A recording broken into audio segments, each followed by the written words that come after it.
Hey guys, Heidi Breeb here. I chose to do the video that I'm making today because for a little while I have not felt like making any ENFP videos.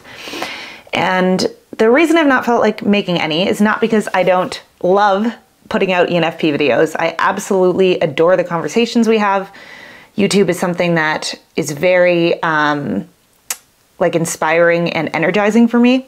But for the last couple of weeks, I've been feeling like I don't have the amount of energy that I want to have to make specifically ENFP videos. And I noticed myself thinking, okay, to make these videos, I have to be very upregulated, very upbeat, very bouncy and happy, because that is kind of the energy that I think we stereotypically associate with ENFPs for various reasons. And I also think that that is so far from the full picture of who we are. But I think that often that is the part of ourselves that we prefer to put out into the world. We like to seem like everything is great and sunny and happy, and we can be very positive and optimistic.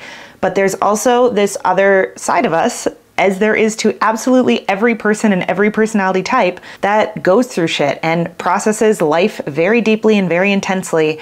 And it felt inauthentic to not bring that aspect to the table as well. So I noticed that I didn't want to make a video unless I was in that kind of upbeat energy, and it felt dishonest not to. So I thought, well, what is the most authentic video I can make this week for ENFPs? And I decided that meeting myself where I was at and showing up with where I'm at was the best way to go. And so today we are doing a video on how to be sad.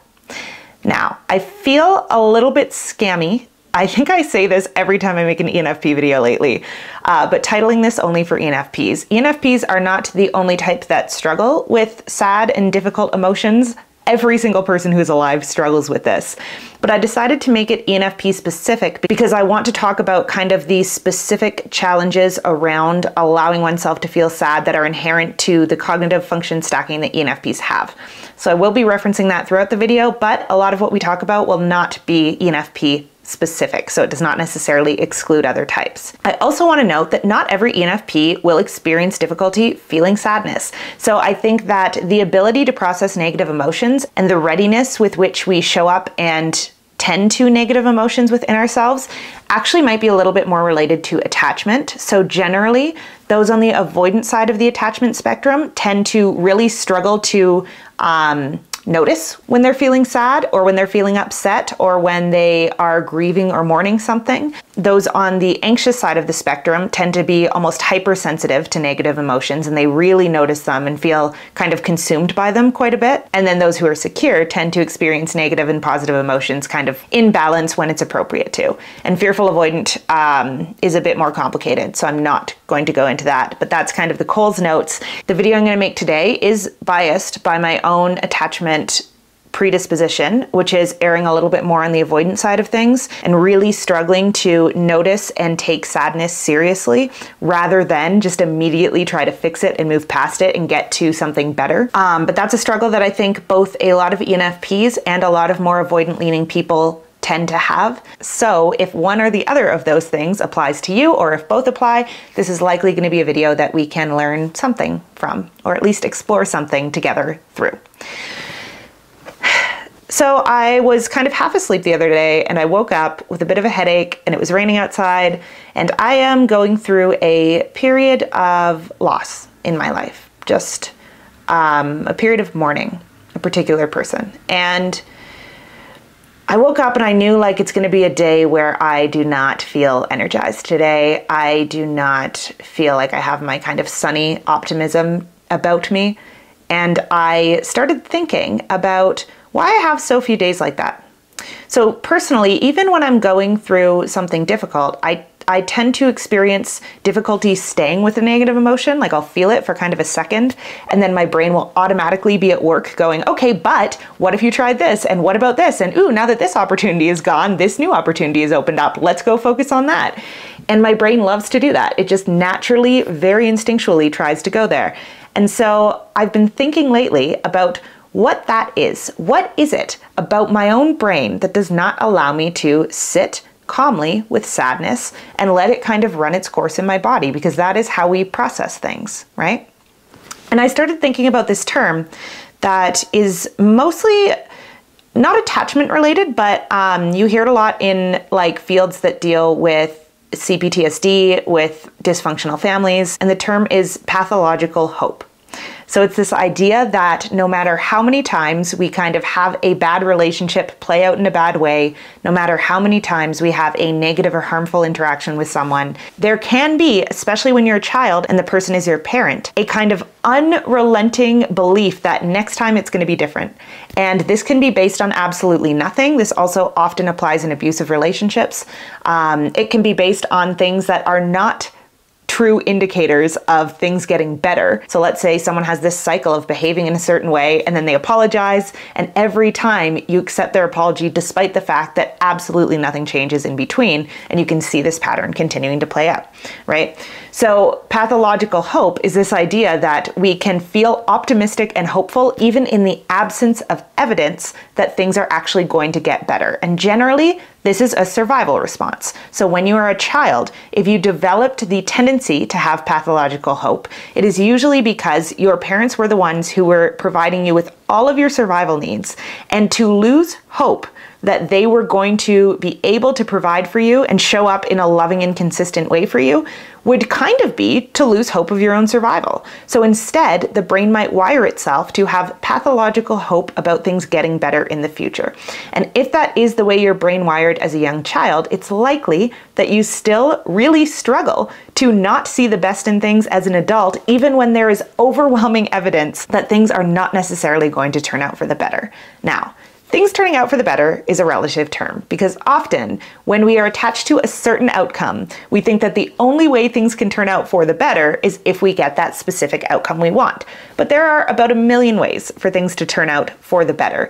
And usually when we're up against a significant obstacle, something that is making us really sad, something that we are really struggling to get what we need out of, the actual way to get things better is to give up hope on that specific thing and start exploring which opportunities are available to us outside of that thing. But those of us who have that tendency towards pathological hope tend to feel like, no, I'll just try 10,000 different ways to make this one thing work. And this is where I want to bring in the cognitive function stacking of the ENFP, which is almost oriented in many ways towards pathological hope. So ENFPs are known for being extremely optimistic, for seeing 1 million different opportunities in the future, for seeing 1 million different ways to solve a given problem. And those are all wonderful traits. But one of the areas we get stuck is we can get really, really attached to certain outcomes. So a good example of this that I always like to think back on is in 2016, I moved to New York. And to make friends in New York, I decided to start doing improv like all the time. And actually one of my ENTP friends who lived in New York joined me doing improv all the time. And I always thought improv and ENFPs must go directly together because NE is so creative, so inventive, it can pull ideas out of the air. But what I found was that actually the type that is the best at improv, in my opinion, tends to be SE and FE valuing types, because those are the cognitive functions that allow us to adapt most easily to the environment that we're in, no matter what is happening at the time.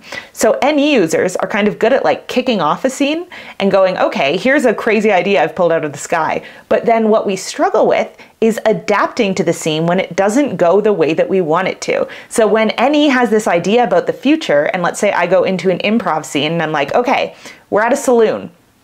Great, set the stage. That is prime ground for lots of stuff to happen. But then I have this idea in my head where I'm like, okay, the next person who walks in is gonna say they're a cowboy.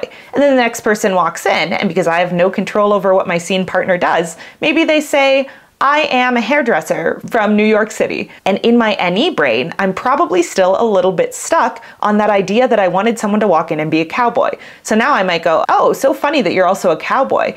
And sometimes that works, but a lot of the time it doesn't, right? A lot of the time, the scene is a lot funnier and it goes a lot more smoothly when we are adapting moment to what's happening, and in every single moment, we are letting go of what we wanted to happen next and accepting what's happening in the moment. And this is something that in life, ENFPs can be particularly bad at.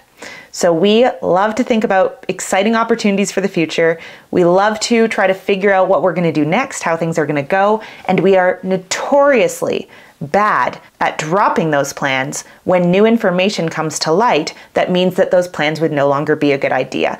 That inferior introverted sensing, which gets really attached to certain plans that we make for the future, will try and try and try and try and try to make something happen or to make a particular vision of the future that we had play out, even if it has long since stopped making sense on many levels, right? And we will use that idea generation that comes so naturally to us to try again and again and again to force this vision of the future we had into reality, even when it no longer makes sense. And this to me reminds me of that idea of pathological hope, that idea that if we just keep trying, we will eventually get to this magical future that we'd invented inside of our minds, despite the fact that there is tons of evidence pointing in the other direction. Tons of evidence showing us that if we were to let go of this idea we have for the future, grieve it, actually accept that things are not going to go the way we want them to go, then we would be able to arrive on the other side of that and actually notice where we are, what's going on, which true opportunities exist for us in the future based on the reality that we are in at this given moment, right? And in order to get to that place, we have to learn how to be sad, because sadness is the emotion that allows us to recognize when something is not working, lay it to rest, and move on. But ENFPs can be notoriously bad at doing that. So this video is called How to Be Sad, but it is turning into a video that is more about all the ways in which we avoid sadness. And I think that that's something that ENFPs are quite prone to doing, is just trying to make everything better, trying to look at the best in everything. And sometimes we're looking at the best in things at the expense of what is healthy and true for us, right?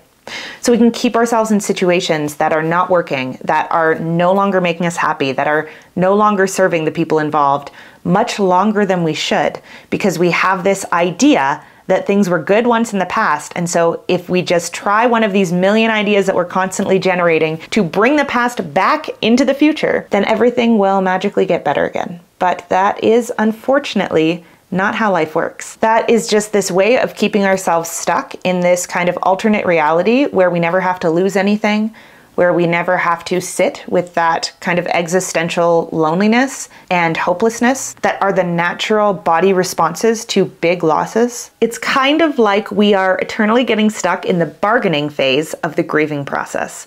So when you look at the 5 stages of grief, which is a famous grief model that was originally designed around the 5 kind of mental stages people went through when they realized that they were terminally ill. But I think that grieving anything in our life, letting go of anything that was once incredibly important to us, moves us in some way through a grieving process, if not those 5 concrete stages of grief. But one of those grief stages is bargaining. And part of the bargaining phase is kind of this inflated sense of autonomy over life and how life works. So in the grief model, this would look like someone saying, okay, well, I know that I have cancer, but maybe if I just eat really healthy, get super focused on my treatment and do everything right, then the cancer will go away, even though maybe I've been told that it's terminal.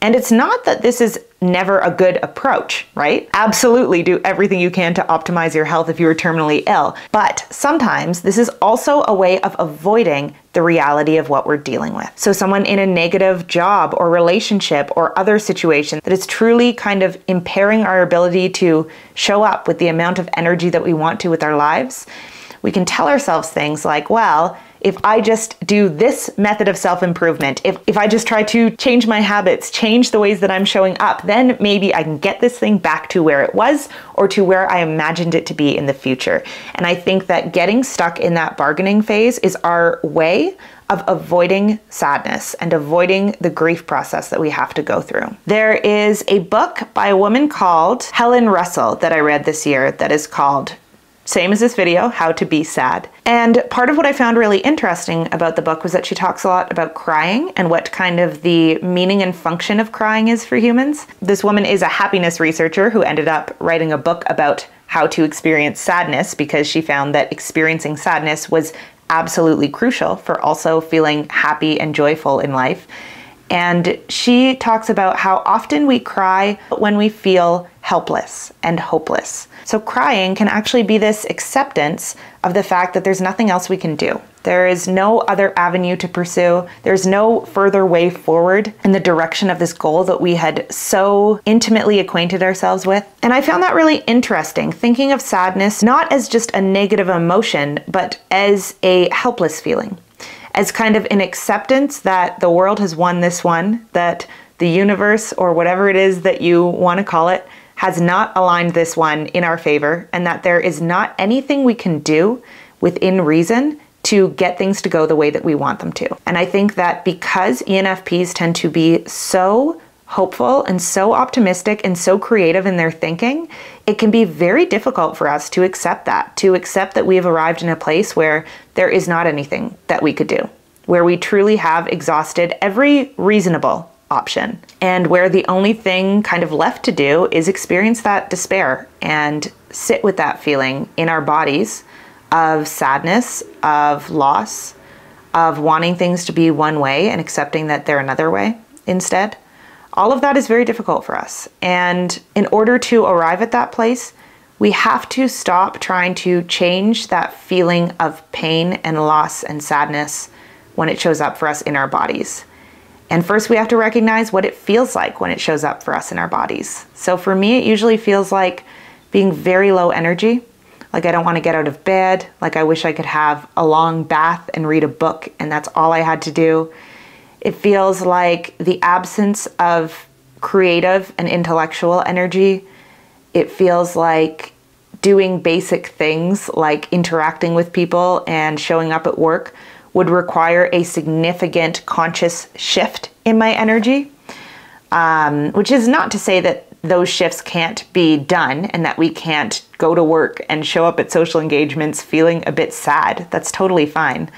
But generally noticing that it would require a kind of shift in body state to be back to our happy, optimistic selves is going to be the first step in realizing that there's probably something in the realm of feeling hopeless or helpless or grief-stricken that your body is asking you to spend some time processing. And if you are someone who, like myself, tends to almost instinctually, unconsciously, without even consciously thinking of this, try to change that body state. So wake up feeling sad and go, okay, I'm gonna get my coffee, I'm gonna go talk to a friend, and have this kind of list of running thoughts about what you can do to change your physiological state.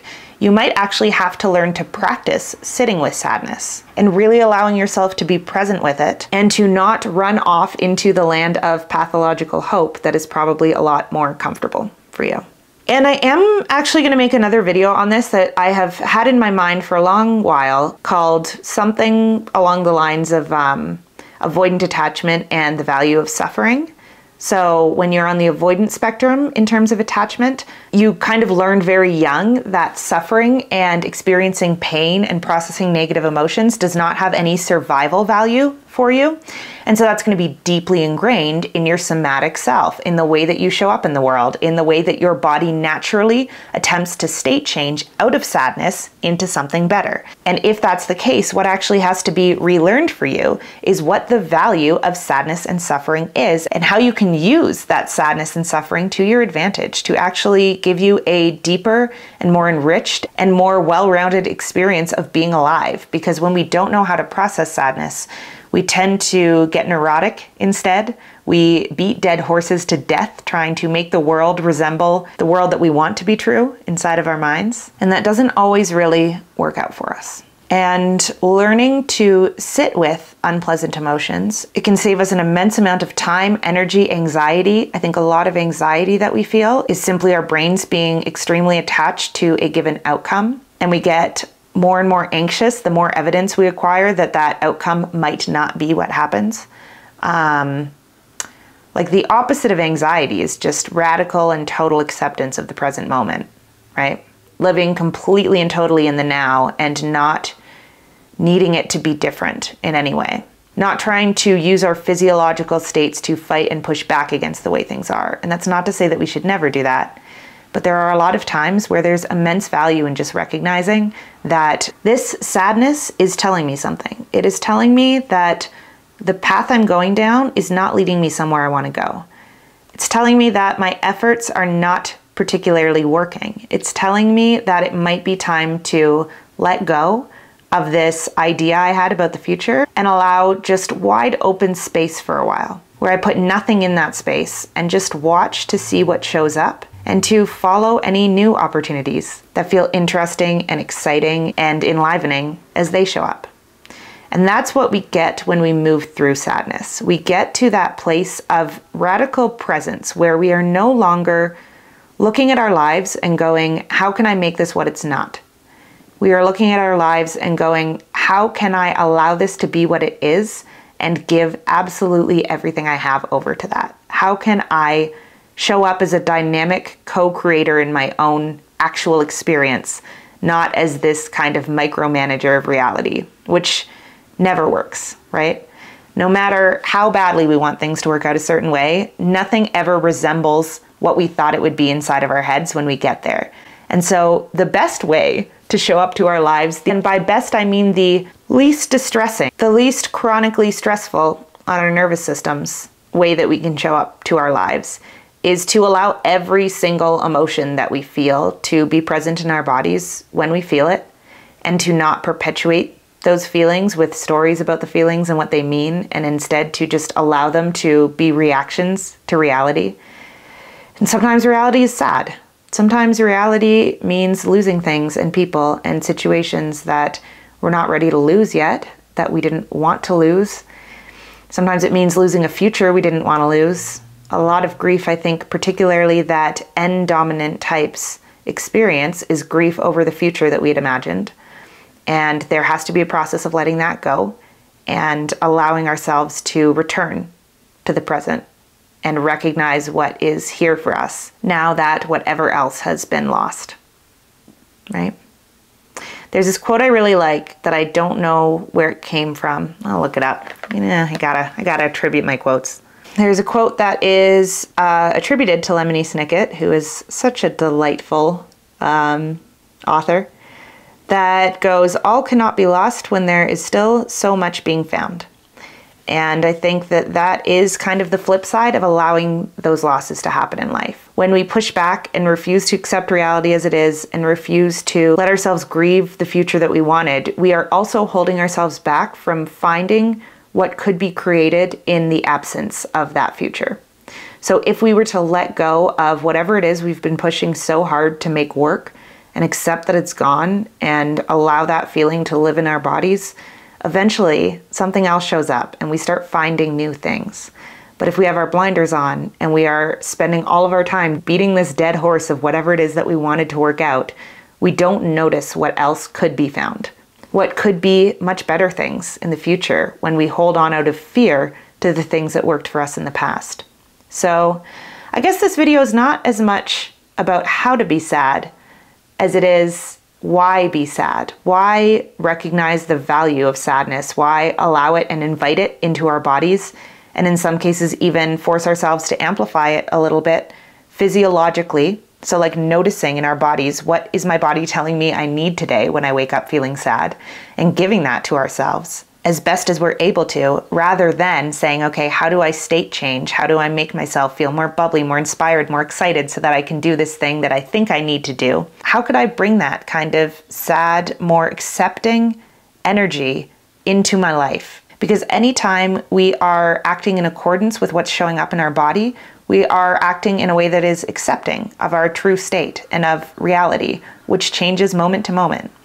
So often I think that the paradox of allowing ourselves to feel sad is that it allows us to move through it and actually get over it in a way that we never would if we never moved through that feeling. If we never allowed ourselves to just show up to our lives with a bit of sadness for a while, with a bit of down-regulated energy, with a little bit of a somber tone to the things that we say and do. If we don't allow ourselves to make YouTube videos where the best we can do is not brush our hair and keep our sweatpants on and talk in a somber tone for half an hour. If that is the way that we can allow ourselves to show up to our lives, eventually the truth about how we're feeling will change, and we will change with it. The only way we keep ourselves stuck, ironically, in those bad feelings is by resisting them and by trying to show up differently in the world, because those bad feelings do not escape us, right? We'll just get more and more and more neurotic trying to recreate this happiness because we are so afraid of its opposite. And its opposite is not that bad, honestly, at the end of the day. Sadness is tolerable. It can be worked through. It can be moved through. It is a really important way of our bodies saying, hey, I appreciated something that was and that no longer is. And I'm gonna take some time to honor that in myself. And that's kind of a beautiful part of being alive, is being able to honor what we had that we no longer have. We could get into an entire conversation about the evolutionary purpose of sadness and depression and loss, but I don't have that video in me today. But for now, I think, yeah, I just want to showcase the other side of the ENFP, the side that does have that ability to be very present with emotions that are not particularly hopeful and energized and optimistic, and acknowledge that there is a very healthy way to move through those feelings, and it's not denying them and trying to change them into something else. It is just letting them be. And I do want to acknowledge before I let you go that there are lots of ENFPs on the other side of, let's say, the attachment spectrum, where the problem can be getting caught in negative emotions and getting caught in telling ourselves this story over and over and over again about something negative, which perpetuates those physiological responses of sadness and grief. And that can become a little bit pathological in itself.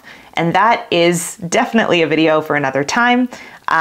This video is kind of making the case for sadness if it is something that you try to rid yourself of using your happy, hopeful, optimistic cognitive functions.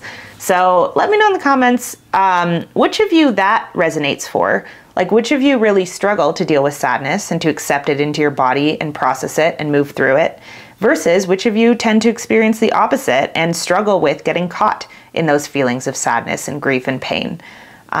Because I do think that this is kind of a polarizing one for ENFPs, and I'm very curious about who falls where on that spectrum. But for now, I hope that you're taking care of yourselves. I love you, and I will see you back here again soon.